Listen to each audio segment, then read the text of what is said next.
अस्सलाम वालेकुम। हम सूरह ज़िलज़ाल की आखिरी दो आयात इनका तर्जुमा देखेंगे इस वीडियो में। फ़मन यअमल मिस्काल ज़र्रतिन खैरन यरह वमन यअमल मिस्काल ज़र्रतिन शर्रन यरह। ये कानून कायनात का अमाल का जो कानून है उसके बारे में ये आयात।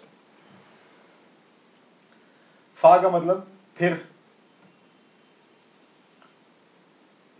अंग्रेजी में हम कहते हैं देन, THEN वाला, EN वाला नहीं, EN वाला, कि उसके बाद क्या होगा। ये अरब लोग जब कोई किस्सा सुना रहे होते हैं तो ऐसा हुआ फिर वैसा हुआ, मैं रेलवे स्टेशन गया, फिर मैंने टिकट ली, फिर मैं ट्रेन में बैठा, तो वो फा फा फा करके सुनाते रहते हैं, यानी फिर मैंने ऐसे किया, फिर मैंने ऐसे किया। तो वो फा का मतलब फिर। मन का मतलब जो, या जो कोई, या अमल का मतलब अमल, या ता है ती है, और फिर जो कोई, ये कोई मैं उर्दू की वजह से लगा रहा हूं ताकि जुमला बन जाए।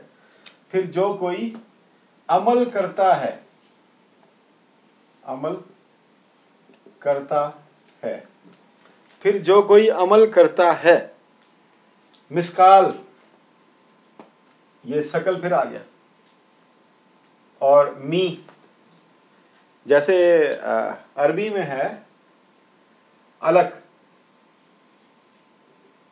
अलग का एक मतलब है टांगना, जैसे मुअल्लक कर देते ना, तो ये जो खूंटी होती है कपड़े टांगने वाली, उसको अरबी में कहते हैं मुअल्लक, क्योंकि उसके ऊपर टांगा जाता है। तो मिसकाल के जिससे शकल पैदा हो, जिससे शकल पैदा हो, या जो वजन रखता हो, जो वजन रखता हो, कोई ऐसा अमल जो वजन रखता हो, जर्रतिन, जर्रा बराबर, जर्रे जैसा, जर्रा भर। फिर कोई बंदा ऐसा अमल करता हो जिस अमल का वजन हो जर्रा भर, जर्रे जैसा, खैरन, खैर वाला,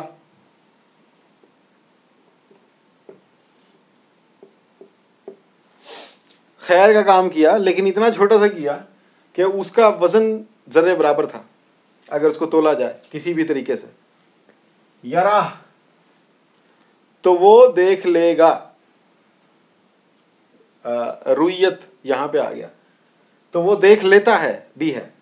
अब इसके दोनों तर्जुमे में लिख देता हूं। देख लेता है, यहां पे हु है, उसे देख लेता है, उसे, ठीक है जी। और मुस्तकबिल में देख लेगा उसे, देख लेगा उसे। ये दोनों तर्जमे आ गए, और ये दोनों सही तर्जमे। जो अमल करता है, जो अमल करेगा,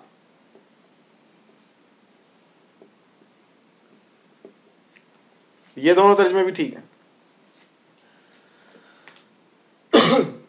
अब ये इन दोनों पे हम बात करेंगे। ये अगर हाल में इसको सोचा जाए तो क्या इसका जहन में आता है, और जब मुस्तकबिल में सोचा जाए तो क्या जहन में आता है। व और मन, जो कोई, जो या जो कोई, या अमल, वही अमल करता है या अमल करेगा, अमल करता है या अमल करेगा।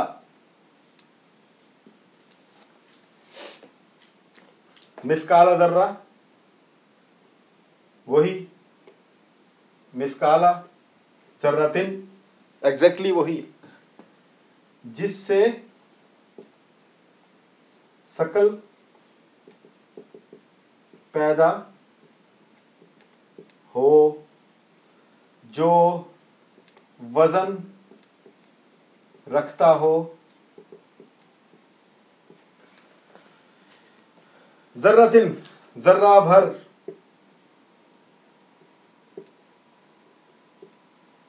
शर्रन शर वाला,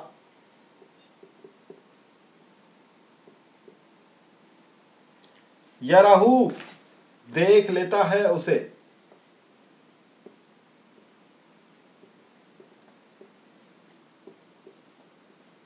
या देख लेगा उसे।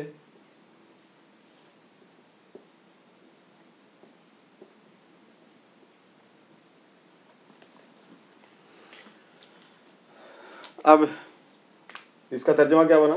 फिर जो अमल करता है या करेगा, जर्रे जितना, वो खैर वाला उसको देख लेगा अपने अमल को, और जो अमल करता है या करेगा जर्रे जितना शर वाला, वो देख लेता है या देख लेगा। अच्छा जी, अब इसमें थोड़ा गौर करते हैं। गौर इस पे, ये जो मुझे समझ आया वो मैं आपको बता देता हूँ, बाकी आप भी गौर करें। कोई भी बंदा जो अमल करता है वो देख लेता है। अमल करने से पहले हम ये शकल का लफ्ज, ये सूरत के शुरू में आया था, व अखरजतिल अर्दु अस्कालहा, जमीन अपने शकल निकाल देगी। अब शकल दो किस्म के होंगे, एक खैर वाले शकल होंगे, ये खैर वाले शकल, और एक शर वाले शकल होंगे। जमीन अपने बोझ निकाल बाहर करेगी, जमीन अपने शकल, व अखरजतिल अर्दु अस्कालहा, शकल की तारीफ यहाँ पे आ गई। ये सा है, सा, जिसको हम से कहते हैं उर्दू में। तो ज़मीन के शकल दो तरह के हैं, खैर वाले शकल, शर वाले शकल। ये हम आमतौर पे अपनी ज़बान में इस्तेमाल करते हैं कि ये फलां बंदा धरती पर बोझ है, यानी वो ऐसे अमाल करता है जो कि ज़मीन के ऊपर बोझ बन जाते हैं। और ये बात हकीकत है, ऐसा होता है। तो खैर के शकल और शर के शकल ज़मीन के अंदर रिकॉर्ड हैं, मौजूद हैं। ये कशिश शकल वाला शकल नहीं है, ये हमारे अमाल का एक कोई रोशनी है जो हमारे अमाल की, जो कि जाती है ज़मीन के अंदर। अच्छा, ज़र्रा, ज़र्रा अरबी में ये ज़ुर्रा जो है ना, ये इसके ऊपर पेश लगा के ये ज़ुर्रा कहते हैं उसे, जो छल्ली का दाना होता है ना, उसे अरबी में ज़ुर्रा कहते हैं। ज़र्रा भी कहते हैं, ज़ुर्रा भी कहते हैं। तो ये ज़र्रा जो है, ये छल्ली के दाने को भी कहते हैं। लेकिन जब साइंस ने तरक्की की तो मिट्टी के ज़र्रे को भी ज़र्रा कहते हैं। तो समझा जाता था कि जो मिट्टी का ज़र्रा है वो सबसे छोटा है। जब बाद में बात पता चली कि ये तो ज़र्रा इससे भी छोटा हो सकता है, तो अब ज़र्रा हम किसको कहेंगे? हम ज़र्रा कहेंगे जी इलेक्ट्रॉन को? नहीं, हम एटम को ज़र्रा कहेंगे। इलेक्ट्रॉन को इसलिए ज़र्रा नहीं कहेंगे क्योंकि इलेक्ट्रॉन, प्रोटॉन, न्यूट्रॉन, ये जो सब एटॉमिक पार्टिकल्स हैं, उनको ज़र्रा इसलिए नहीं कह सकते क्योंकि they don't behave as a particle always. वो हमेशा ज़र्रे की तरह बिहेव नहीं करते, वो लहर की तरह भी बिहेव करते हैं। तो उसको ज़र्रा नहीं कहा जाता। तो जो ज़र्रे की जो तारीफ़ होगी वो, इसका मिनिमम लेवल एक एटम है, ठीक है। बड़ा ज़र्रा भी हो सकता है, जैसे छल्ली का दाना, वो भी एक ज़र्रा है। और छोटे से छोटा ज़र्रा वो क्या हो सकता है? एटम हो सकता है। एटम सब एटॉमिक नहीं, एटम। तो अगर हम इसकी करें कि जिसने एटम जितनी भी खैर वाली कोई अमल किया होगा वो उसको देख लेगा, और जिसने एटम जितना भी शर वाला अमल किया होगा वो उसको देख लेगा। अब खैर और शर क्या है, इसकी तारीफ अंबिया ने बता दी है, और ये सबको पता है। ये कोई ऐसी बात नहीं है कि इसको रीडिफाइन किया जाए। खैर और शर को जो नबी ने खैर और शर डिफाइन कर दिया वो डिफाइंड है, सबको पता है। जो कहता है मुझे नहीं पता वो झूठ बोलता है। खैर और शर, इसकी डेफिनेशन। अब ये माजी और मुस्तकबिल, मैंने गुज़िश्ता वीडियो में कहा था किसी में, मेरा ख्याल है लास्ट या उससे पिछली, कि अरबी में प्रेजेंट और फ्यूचर एक ही टेंस है। और ये इसकी एक रीज़न भी है, लॉजिक भी बनती है कि भाई जो हो चुका है वो माजी है, जो अभी नहीं हुआ वो मुस्तकबिल है। अब मेरा हाथ है, यहाँ से यहाँ जाना है। अगर मेरा हाथ यहाँ पर है तो ये माजी है और वो मुस्तकबिल है, तो हाल किधर है? अगर इसके हिस्से कर दिए जाएं तो हाल तो है ही नहीं। तो ये एक सोचने की बात है। तो इस पे गौर करें। हम क्या करते हैं, हम कहते हैं जी ये जो 1 घंटा है ये हाल है। अच्छा 1 घंटे में तो 60 होते हैं, तो 60 में से 30 इधर कर दो, 30 इधर कर दो, बीच में क्या बचेगा? Millisecond, microsecond, nanosecond, जो वो कह लें कि वो उसके भी 2 हिस्से कर दें, तो हाल है नहीं। हाल और मुस्तकबिल एक ही चीज़ है अरबी ज़बान के हिसाब से, और कुरान में भी उसी तरह ही बयान हुआ है। और जो अमल करता है वो देख लेता है खैर का, जो अमल करता है शर का वो देख लेता है। अब यहाँ से हमें कानून पता चलता है कि हम कहते हैं जी मरने के बाद तुझे पता चलेगा। वो मरने के बाद तो जब भी पता चलेगा, मरने से पहले भी पता चलेगा और वो रिकॉर्ड बनेगा। इसको कहते हैं मुकाफ़ात अमल। अल्लाह ताला हम सबको बचाए मुकाफ़ात अमल से और अपनी रहमत में, अपनी मग़फ़िरत में हमें रखे। ये एक कानून है कि जो आदमी जैसा करता है वैसा वो मरने से पहले ज़रूर देख लेता है। तो अगर इसको प्रेजेंट टेंस में आप पढ़ें तो ये कानून अल्लाह ताला ने बता दिया कि जो जालिम भी है, मतलब फ़िरौन है, फ़िरौन ने बड़ा दबा के रखा इसराइलियों को, हज़रत मूसा की कौम को। मरने से पहले उसने देख लिया कि मेरे दबाने से कोई दब नहीं सकता। जब बगावत हुई, उसने देखा कि ये लोग तो मेरी बात ही नहीं मान रहे, तो फिर उसने उनको कत्ल करने का इरादा किया। उनको पकड़ के उन पे मुकदमा चलाने, उनको जेलों में भेजने, उनके सर काटने, उनको मारने का इरादा किया। उस इरादे में वो नाकाम हुआ। मरने से पहले की बात कर रहा हूँ मैं। तो अगर कोई ये कहे कि नहीं जी फ़िरौन तो मर के ही उसने सज़ा पाई, तो ज़िंदगी में भी उसने अपनी नाकामी देख ली थी।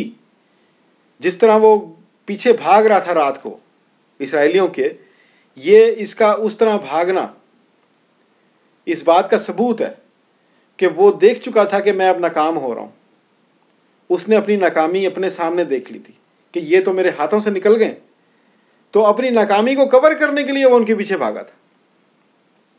तो अगर कोई ये कहे कि जी मर के उसने अजाब देखा, नहीं, उसने ज़िंदगी में ही अपनी नाकामी देख ली थी कि जुल्म कामयाब नहीं हो सकता। उसने अपने जुल्म की नाकामी मरने से पहले देख ली थी। अब यही आप बाकी अपने इर्द गिर्द आप देख लें कि ऐसा ही होता है। और जो बंदा चोरी करता है उसको भी कहते हैं चोरानू मोर पे आ गए, यानी चोरों के भी पास भी चोरी हो जाती है। जो दूसरों को धोखा देते हैं उनके साथ भी धोखा हो जाता है। जो दूसरों के माल पे अयाशी करते हैं उनके माल पे भी कोई अयाशी करके चला जाता है। तो इस तरह ये अल्लाह ताला ने कानून एक बना के रखा हुआ है कि वो जो अमल करता है अच्छा वो देख लेता है उसका नतीजा, जो अमल करता है बुरा वो देख लेता है उसकी बुराई। अब जैसे कोई शराब पीता है तो उसकी बुराई क्या है, उसका जिगर ख़राब हो जाएगा। तो वो ये नहीं कि वो हटा कटा सेहतमंद मरेगा, वो जिगर की कोई ना कोई बीमारी देख के मरेगा, या शराब की जो दूसरी बीमारियां हैं वो देख कर वो मरेगा, क्योंकि ये कानून है। ऐसा नहीं कि वो बिल्कुल तंदुरुस्त तवाना चल रहा था और वो मर गया। तो कोई ना कोई वो अपने अमल की बुराई का नतीजा देख के मरेगा, अपने अमल की अच्छाई का नतीजा देख के मरेगा वो। और यही रिकॉर्ड फिर अगली दुनिया में, आखिरत में और फिर क़यामत में उसको दिखाया जाएगा कि भाई तुम देख लो दोबारा। और अब तुम ऐसी यौम के अंदर हो जिसमें तुम मिलावट नहीं कर सकते। तुम झूठ बोलोगे तो पकड़े जाओगे, सच बोलोगे तो माने जाओगे, कोई तुम्हें झुटलाने वाला नहीं होगा। अब इसको फ्यूचर में देखते हैं। आयत नाजिल हो गई, आयत नाजिल हुई तो अल्लाह ताला ने ये कानून बयान कर दिया, यानी ये कानून सबको बता दिया कि अब से ये हम तुम्हें बता रहे हैं कि अगर तुम अच्छे काम करोगे तो तुम उसकी खैर का नतीजा देख लोगे, अगर बुरे काम करोगे तो उसकी शर का नतीजा देख लोगे। तो ये अगर फ्यूचर प्लानिंग, फ्यूचर प्लान इंसानों को दे दिया गया तो ये उस तरह भी देखा जा सकता है और प्रेजेंट में भी इसको पढ़ा जा सकता है। तो दोनों तरह से ये सही है, एप्लीकेबल है और इसमें कोई गैप नहीं है, इसमें कोई गैप नहीं।